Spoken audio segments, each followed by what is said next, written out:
kaiju, the Japanese word for a giant monster that destroys everything around it, like Godzilla, the king of the monsters. And Gamera, the guardian of the universe. Despite being box office rivals for half a century, these two enormous creatures have never met. Until today. He's Wiz and I'm Boomstick. And it's our job to analyze their weapons, armor, and skills to find out who would win a death battle. The year was 1954, less than a decade after Little Boy and Fat Man had decimated Japan. The nuclear age had begun. As the United States tested their shiny new hydrogen bombs across the Pacific, one of them woke something up.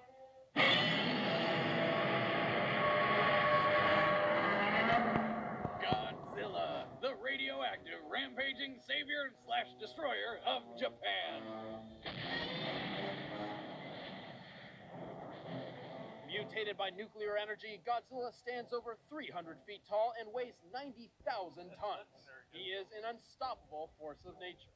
And for some reason, Godzilla has made Japan his personal playground and has been stomping through it for 60 years. Couldn't he have picked on some other country?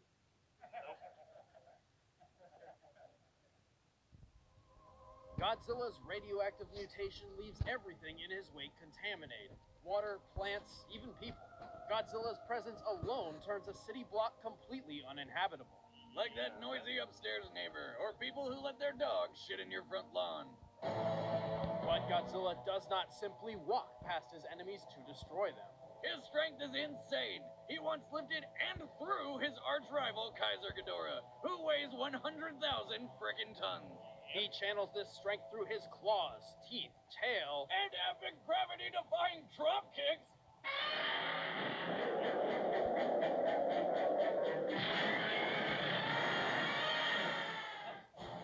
Hilarious abilities aside, Godzilla would not be such a legendary kaiju without some serious firepower.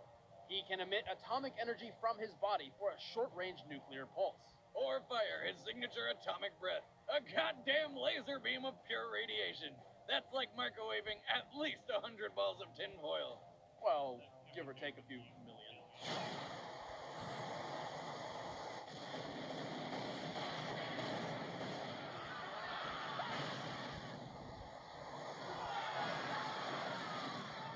The atomic breath can melt, burn, or blow up just about anything. And you know it just can't smell good. I mean, that's a lot of fish. No. That right there is Zilla, the bastardized and shamed American version that Toho literally bought the rights to and completely rebranded just to murder on screen. Take that, America. And that was just the real Godzilla's standard atomic breath. Yep, after absorbing a giant pterodactyl soul, okay, he gained the power to boost his breath to the red spiral ray. An attack so deadly, it only took a few blasts to obliterate the more powerful clone of himself, Space Godzilla. What? Space Godzilla? Yes, Space Godzilla's a thing. Moving on. Oh. Godzilla's cell structure can quickly regenerate from all manner of wounds. And despite being vulnerable to man-made electricity, he possesses magnetic properties. Like a lightning rod, he can attract thunderbolts from the sky and use nature's power to enhance his own abilities. Or turn himself into a giant living magnet. Magnets? How do they even work? Well, believe it or not, that isn't the weirdest thing that Godzilla can do. If Big G needs to get somewhere quick, he bends over, charges up, and does this.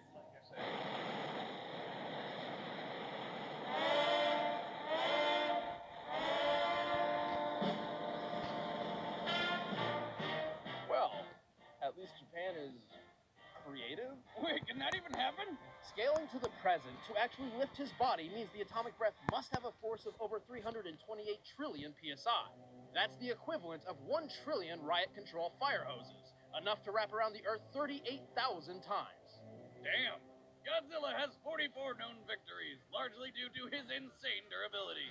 He's fallen into a volcano, survived a black hole, and tanked a meteorite point blank without a scratch. But despite popular belief, Godzilla is not invincible. His regeneration takes time, his speed is lacking, and despite having 2 brains, one in his skull and the other where his tail meets his torso, he's pretty darn clumsy. Where were you on that one, ass-brain? He officially lost a fight against King Kong, and he's even died in 4 separate films. But Godzilla's victories definitely outweigh his failures. There's a good reason they call him the King of the Monsters.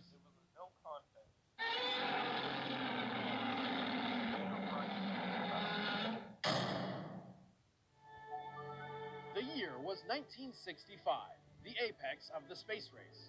Technology was advancing further and faster than ever before, but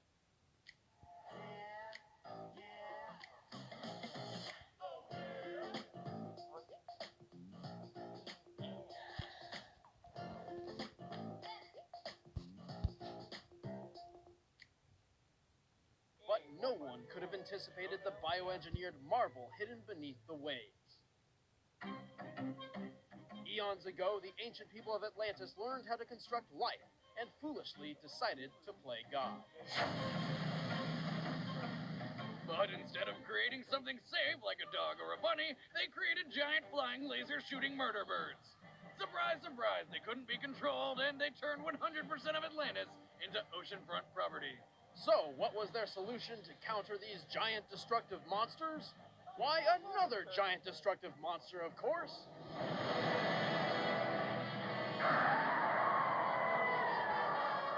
Enter Gamera, guardian of the universe and friend to all children. Stop. You aren't harmless. Gamera doesn't hurt people. He likes us. Friend to all children? That's a terrible title. How about Gamera, the flying, fire-breathing ninja turtle of doom? That's actually not far off. For a 260-foot, 10,000-ton turtle, Gamera is quite agile. And he sticks it! His arsenal includes 2 huge tusks, twin elbow spikes, and a fire breath so strong it can be used underwater, despite being, fire. Technically, it's highly concentrated plasma, the fourth state of matter. The hottest plasma ever created by man exceeded 3.6 million degrees Fahrenheit. That's hotter than the surface of the sun. Gamera's fireballs can burn through practically anything. And when he's not spitting hot fire, he fucking eats it! It's true, a fiery 4-course meal can quickly heal and re-energize him.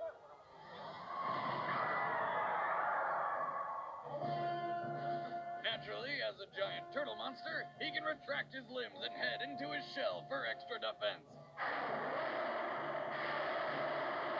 And then fire rocket jets out of the holes and frickin' fly? What the fuck is this? And why can't my turtle do that? Someday, Mr. Snappy. Someday.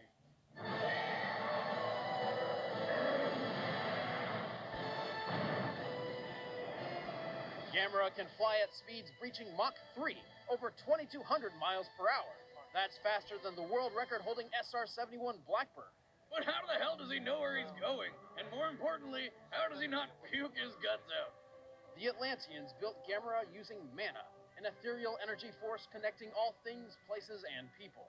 Everything has a finite pool of mana, which can be measured using a Sega Dreamcast.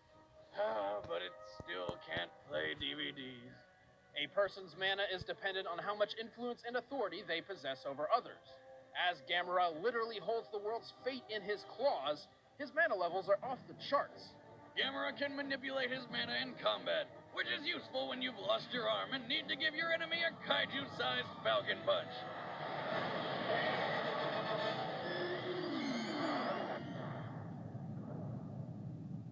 Fuck yeah! And if Gamera ever runs low on mana, he can summon more from the earth itself.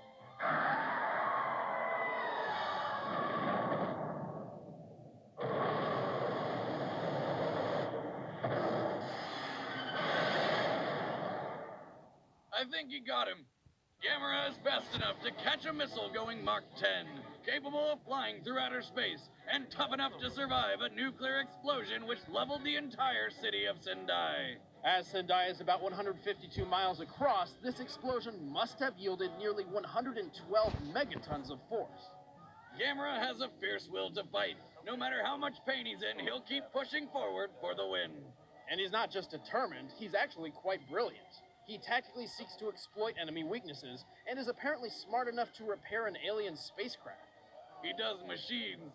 But despite his intelligence, he is not infallible. Gamera's supposedly impenetrable defenses have been pierced before. And remember, Gamera is explicitly the guardian of Earth, which does not necessarily include humanity. In fact, Gamera fears mankind may one day become the Earth's greatest enemy. I knew he sounded too good to be true. He's a hippie turtle. And yet, Gamera has a strange fondness for children. Gamera.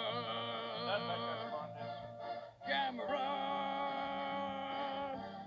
He will bring kids to his bed, touch them like no other can. Please don't tell on Gamera.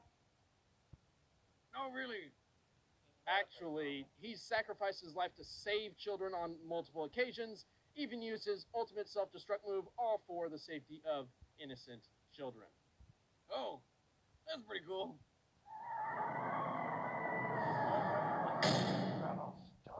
All right, the combatants are set. Let's end this debate once and for all. It's time for a death battle!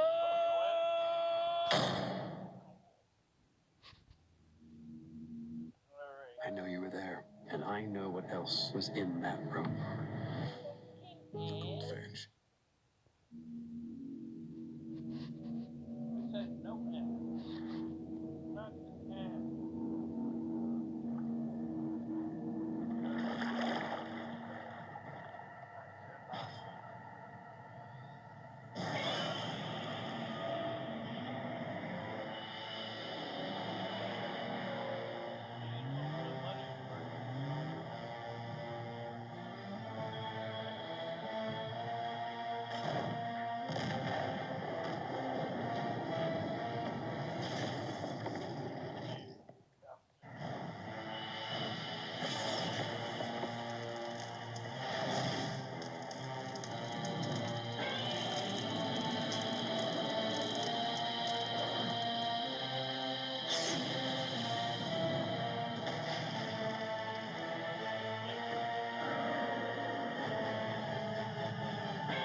Add Master of the Culinary Arts to his title because Godzilla just made turtle soup. Gamera may have held the speed advantage, but Godzilla's sheer size and power won this bout. He's 9 times heavier. Plus, while Gamera tanked a city-busting nuke and almost died, Godzilla tanked a similar explosion from a meteorite and didn't even flinch. Gamera's shell was once pierced by Virus, a physically weaker foe. There's no doubt Godzilla could overpower this giant turtle. Hell, he's strong enough to match goddamn Thor. And since Godzilla's atomic breath is composed of pure radiation, not fire, Gamera could not feed off of it. But most importantly, Gamera has a history of winning through retreating. He usually takes one round to analyze his foe and another to win the day. On paper, this sounds like a smart idea. But unfortunately for Gamera, Godzilla don't play like that. Looks like Godzilla put Gamera through living shell. The winner is Godzilla. Next time on Death Battle.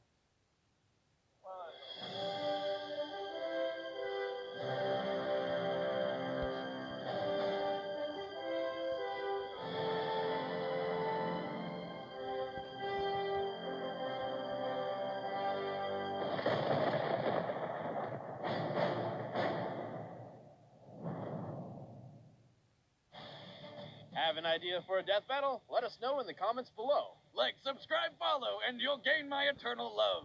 And don't forget to click on the pretty pictures all around you so that you can watch more death battles. Death battles, that's correct. Thank you for watching. Shut up, Wiz.